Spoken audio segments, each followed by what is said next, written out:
আশঙ্কাই সত্য হলো।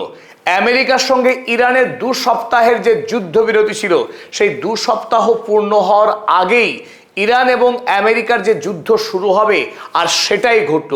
গতকাল রাতে ইরানের একটি বৃহৎ জাহাজ, 900 ফুট দীর্ঘ একটি জাহাজ চীন থেকে মালয়েশিয়া হয়ে যখন ইরানের বন্দর আব্বাস বন্দরে প্রবেশ করার চেষ্টা করছিল, তার আগেই এই ওমান উপসাগরে, যেখানে আমেরিকা যুক্তরাষ্ট্র নৌ অবরোধ চালাচ্ছিল, সেখানেই ইরানের এই এমভি তোয়াস্কা জাহাজকে আটক করে দেয় এই মার্কিন সেনারা। তারপর সরাসরি জাহাজে উঠে মার্কিন নৌসেনারা এই ইরানের জাহাজের ন্যাভিগেশন সিস্টেমকে বন্ধ করে দেয়। ফলে ইরানের সঙ্গে এই এমভি তোয়াস্কার যোগাযোগ সম্পূর্ণ বিচ্ছিন্ন হয়ে যায়। তারপরে এই জাহাজকে মার্কিন সৈন্যদের পক্ষে জব্দ করা হয়, অর্থাৎ আমেরিকা ইরানের এই তোয়াস্কা জাহাজের নিয়ন্ত্রণ নিয়ে নেয়।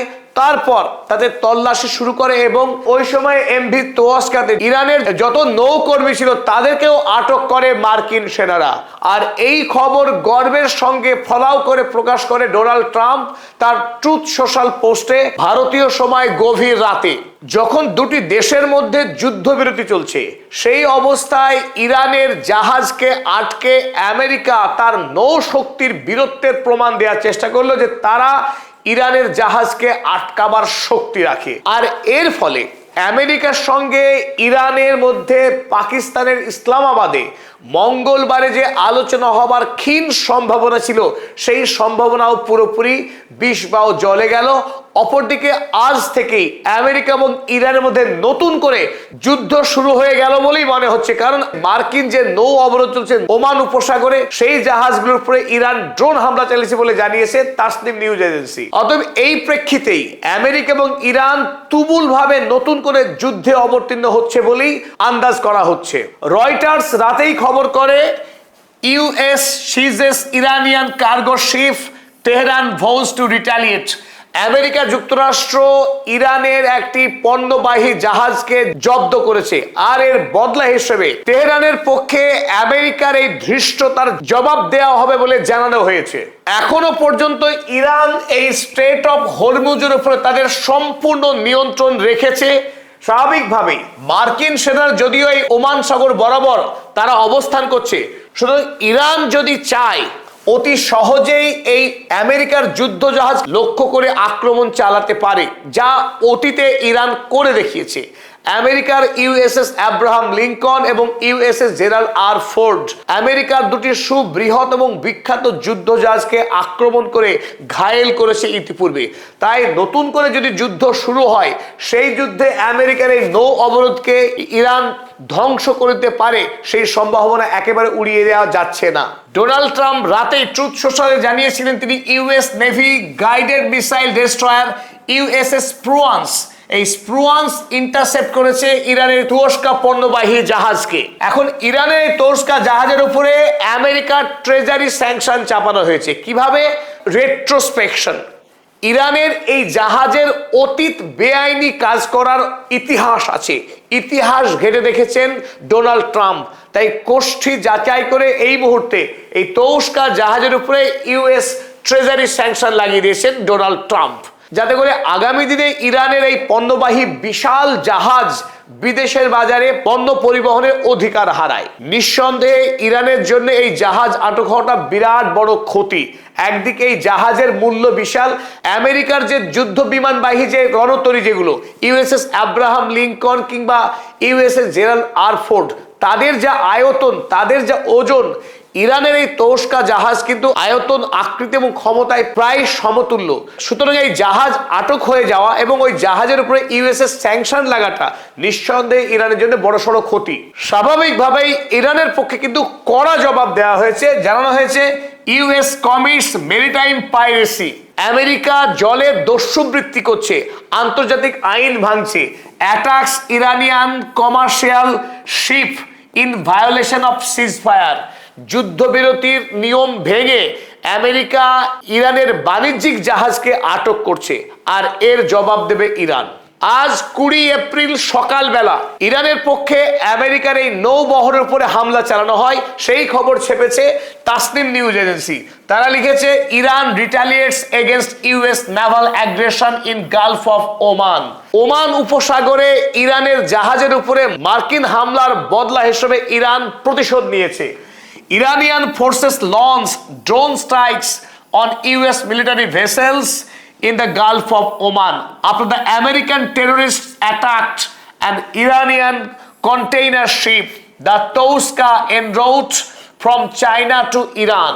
ইরান আমেরিকার যে সামরিক জাহাজগুলো আছে সেই জাহাজের উপরে ড্রোন হামলা চালিয়েছে।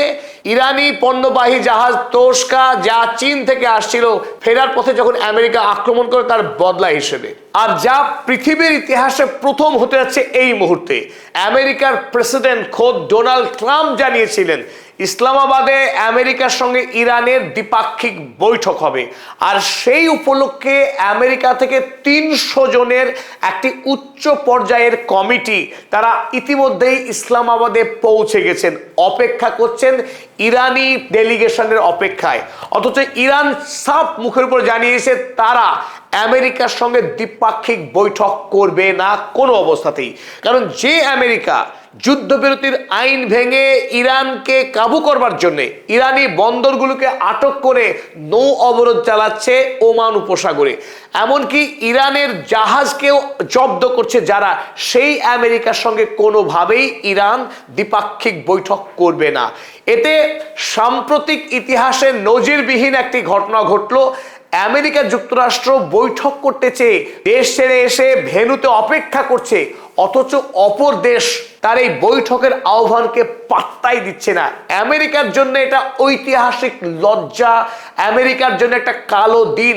ইরান সেই স্পর্ধা দেখিয়েছে যে আমেরিকা যুক্তরাষ্ট্রকে তোয়াজ করবার মতো, তাকে ভয় করে তার নির্দেশকে বাধ্য হয়ে মান্যতা দেওয়ার কোন রকম ইচ্ছা নেই ইরানের। তাতে আমেরিকা যুক্তরাষ্ট্র যে খেলা করছে, ইরানকে 28 ফেব্রুয়ারি অতর্কিতে আক্রমণ করে বিশ্বব্যাপী যে প্রতিবাদের মুখে পড়েছিল আমেরিকা যুক্তরাষ্ট্র এবং ইসরায়েল, সেই খেলাকে এবার ঘোরাচ্ছে ডোনাল্ড ট্রাম্প।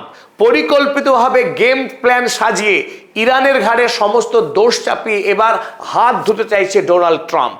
ইরানের সরকারি সংবাদ সংস্থা ইরনা ইসলামাবাদের এই বৈঠক বিষয়ে কি লিখেছে চলুন আমরা দেখে নিই। The reports circulating about a second round of negotiations in Islamabad are false. ইসলামাবাদের দ্বিতীয় পর্যায়ের আমেরিকা এবং ইরানের বৈঠক নিয়ে যে গুজব ছড়ানো হয়েছে বাইরে, তা সম্পূর্ণ ভিত্তিহীন এবং মিথ্যা, 1 নম্বর।